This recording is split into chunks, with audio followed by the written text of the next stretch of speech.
I remember my first week working in that office in London. I was standing by the coffee machine, and a colleague asked me a simple question. I knew every word in my head. I had the grammar ready, but when I spoke, he just stared at me. He didn't look angry, just confused. He said, "Sorry, can you say that again?" I felt my face getting hot. I thought, is it my accent? Is my English bad? I just wanted to disappear into my coffee cup. I know that feeling so well. It's that second of silence, right? That tiny gap where the other person is trying to understand you and you're just standing there thinking, oh no, I should have stayed home today. Exactly. It makes you want to stop talking completely. Welcome to Pod Studio. We're glad you're here with us today. We're talking about something that follows every English learner around like a shadow. It's the battle between accent and pronunciation. It sounds like a small thing, but it changes how we feel at work, at the store, or even just meeting new people. It's a big part of our daily lives. We want to look at why we worry about it so much and if we're worrying about the right thing. So grab a drink, find a comfortable spot, and just listen. Before we start, if you want more fun English podcasts like this, hit the subscribe button right now and join our English learning family. It really helps us grow. So, Emma, back to that coffee machine moment. For a long time, I thought I had to sound like a news reporter from the BBC. I thought that was the goal. If I didn't sound like them, I wasn't good at English. That's a heavy weight to carry, Alex. A lot of people feel that way. But there is a big difference between having an accent and having clear pronunciation. Sometimes we mix them up. Yeah, let's look at that. When we say accent, we mean the way your voice sounds because of where you are from. Like, I'm from Italy, so I have an Italian accent. That means the rhythm of my voice and the music of my words come from my home. Right, and pronunciation is more about the specific sounds of the words. It's about making sure the word ship doesn't sound like sheep. If you say the sounds correctly, people understand the word. That's pronunciation. I used to get so frustrated. I would practice TH sounds for hours in front of a mirror. My wife thought I was losing my mind. I was making these strange faces just to say think and thought. Did it help? A little, but I realized that even if I said think perfectly, I still sounded Italian, and for a long time I hated that. I felt like my accent was a mistake I couldn't fix. That's so sad, because an accent is just your history. It's your identity. In my old job, I worked with a woman from Spain. She had a very strong accent. But you know what? Everyone understood her. Her pronunciation was clear. She hit the right sounds, she paused in the right places, and she was very successful. So she didn't try to hide it? Not at all. She was confident. She knew that her accent didn't make her less professional. It just showed she spoke more than one language. That's actually a strength. In other words, it's a good thing, a power you have. Strength. I like that. It means you are strong or have an advantage. But it's hard to feel strong when you're at a meeting and you're afraid to speak because someone might ask you to repeat yourself. I think the tension is there, isn't it? The tension between wanting to be yourself and wanting to fit in. We want to belong to the group at work. We don't want to be the foreigner every time we open our mouths. That's the underlying tension for me. It's the feeling of being an outsider. I remember I once had to give a presentation. I spent more time worrying about my R sounds than the actual data I was showing. That's distracting. It means it takes your attention away from what is important. And the data is why you were there. That's the trap, Alex. If we focus too much on the accent, we lose the message. I've seen people at work who have perfect accents. They sound like they were born in New York, but they are actually very difficult to understand because they speak too fast or they don't enunciate. Enunciate. That's a good word. It just means to say each sound clearly. Not fast, not slow, just clear. I had a boss once who told me, "Alex, I don't care if you sound like you're from Rome. I care if I can follow your logic." That changed things for me. He was saying that my accent was fine, but my clarity was what mattered. Clarity means how easy something is to understand. Your boss was smart. Think about it in a career context. If you are a manager or if you work in a shop, your job is to share information. If the customer gets the information, you did your job. But what about bias? Sometimes people hear an accent and they think, oh, this person isn't smart, or this person doesn't know what they're talking about. That's a real thing that happens in offices. It is. It's unfair, which means it is not right or just. But often that bias goes away the moment the person starts speaking with confidence. If you speak clearly and you don't look ashamed of your voice, people usually stop noticing the accent and start listening to your ideas.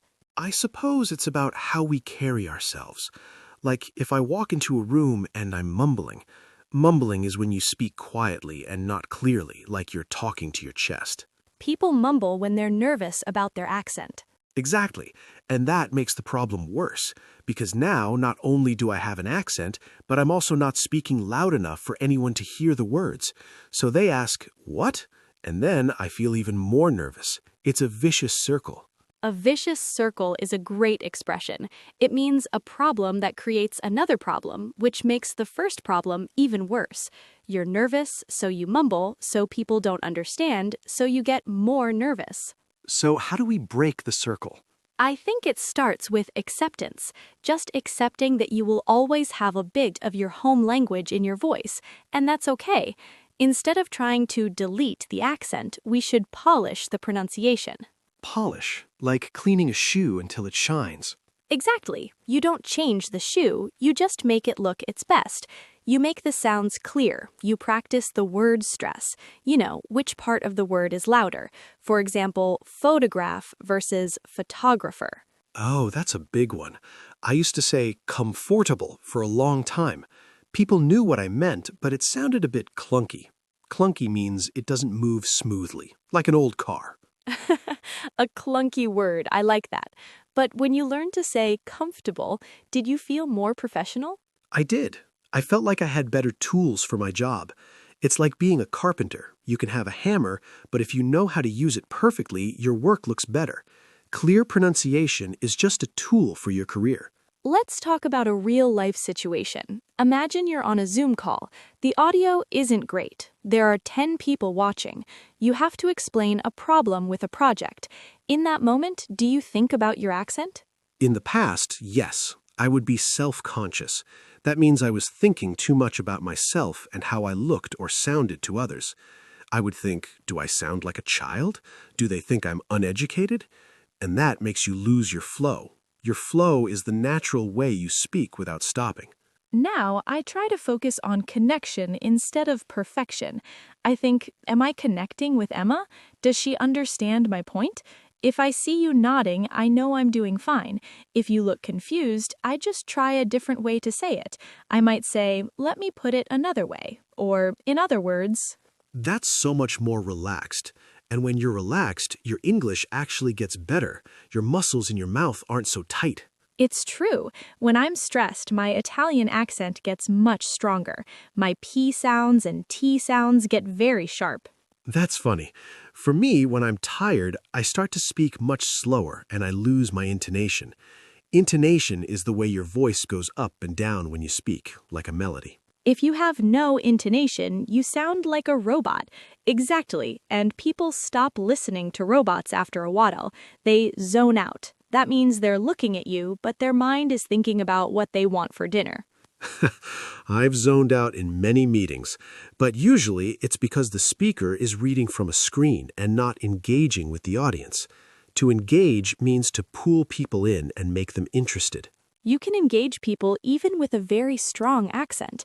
If you have enthusiasm, which means you show you are excited and interested, people will lean in to listen. They will want to understand you. I remember a guy I met at a conference last year. He was from Japan. His English was, well, it was basic. His pronunciation wasn't perfect, but he was so expressive. He used his hands, he smiled, and he used simple words very well. He was the most popular person there. Because he wasn't hiding. Right. He wasn't hiding behind a wall of fear. He knew his accent was there, and he just let it be. There's a word for that. Authenticity. It's a big word, but it just means being real, being the real you.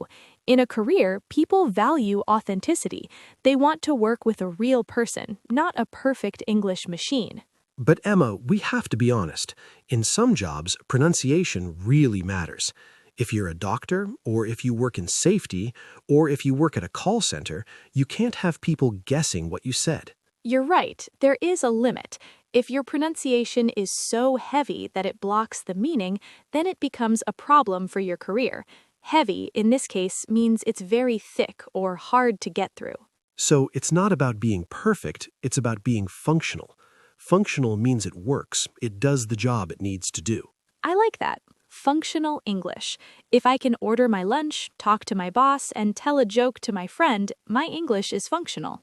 Let's talk about the joke part. That's the hardest part of working in another language, isn't it? Humor. Sometimes I tell a joke, and because of my pronunciation or my timing, nobody laughs. Then I have to explain the joke, which is the worst thing in the world. Explaining a joke is like trying to fix a broken egg. It's never the same. Exactly. And you feel a bit silly. Silly means you feel a little bit like a fool or not serious. But I've learned to just laugh at myself. If I say a word wrong and it sounds funny, I laugh first. It breaks the ice. To break the ice, that's a common one. It means to make a situation more relaxed and friendly, especially when you meet someone new.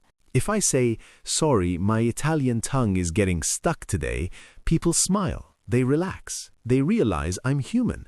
And then the accent doesn't matter anymore. We're just two people talking. It sounds like you've found a balance. Balance is when you have the right amount of two different things.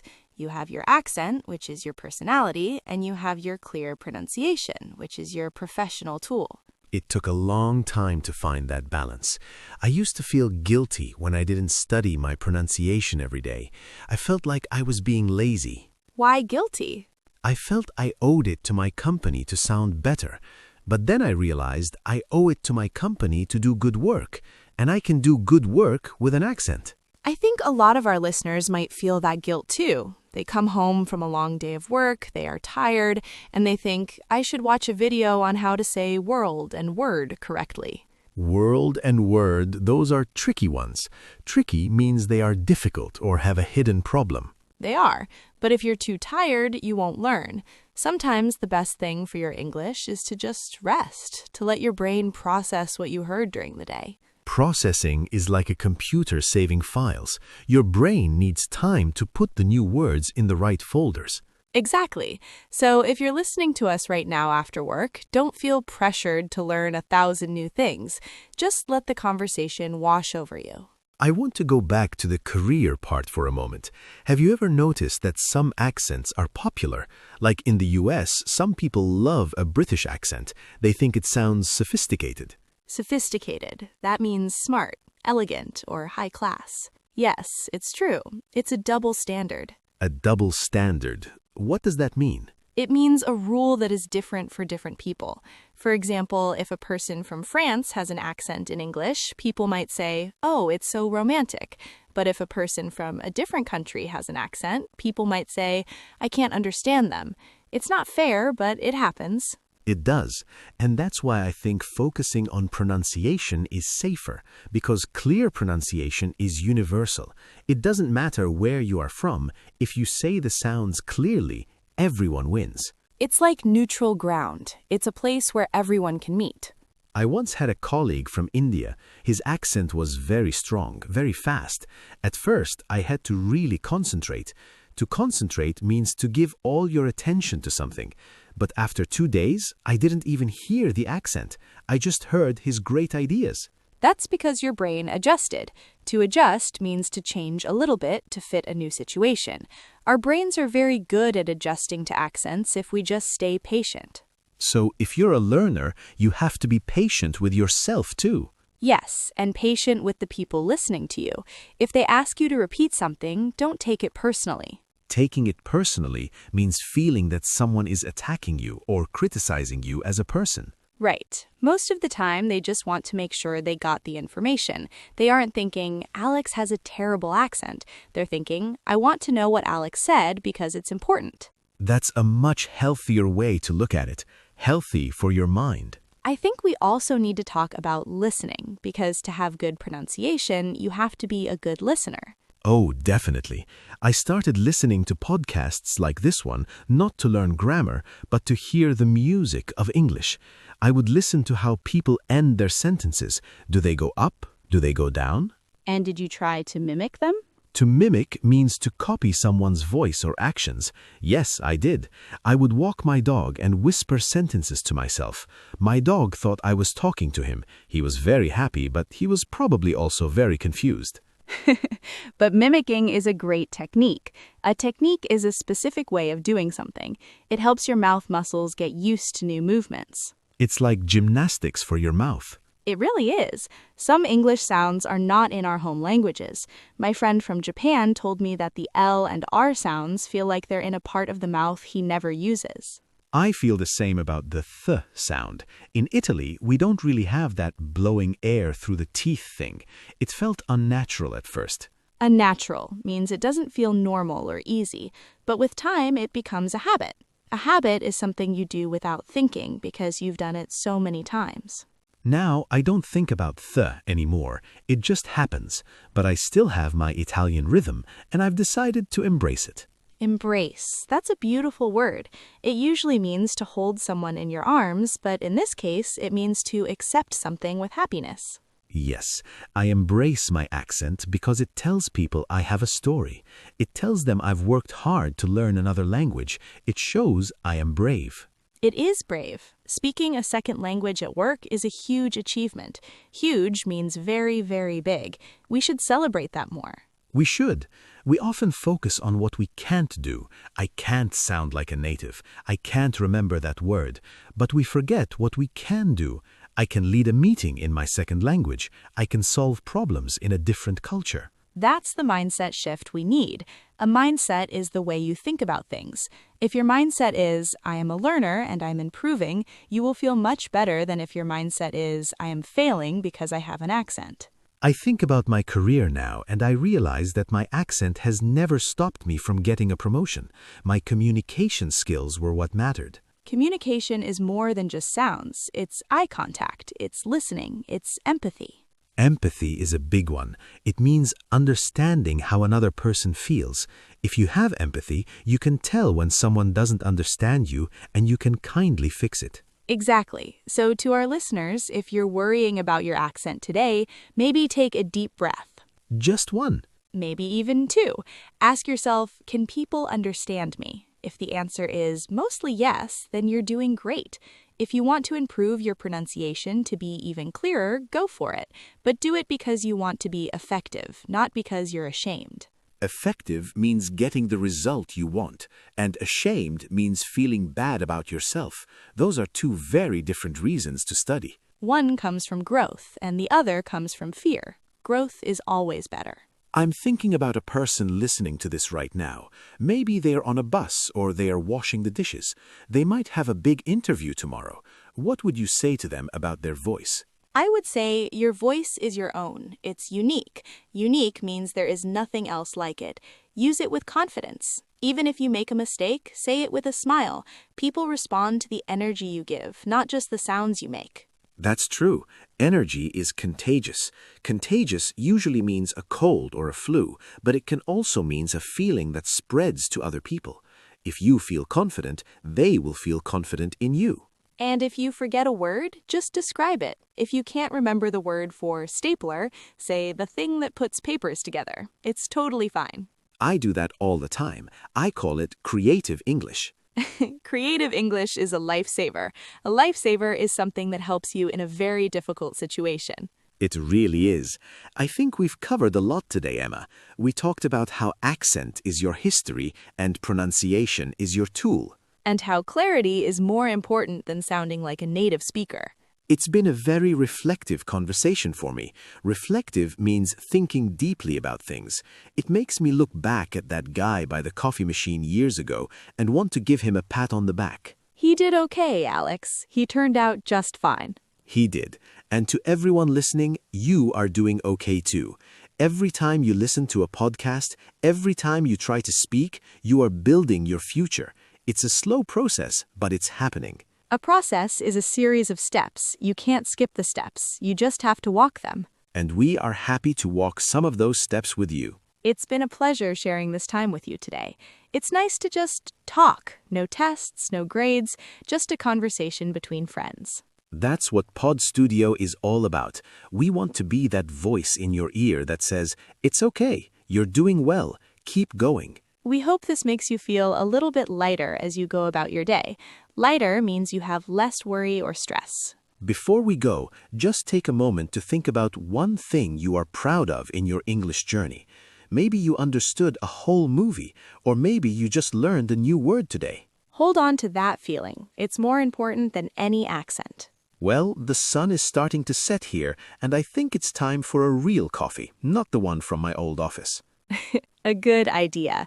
Thank you for listening to Pod Studio. We'll be back with another conversation soon. Take care of yourselves and keep speaking. Your voice matters. Goodbye for now. Bye-bye.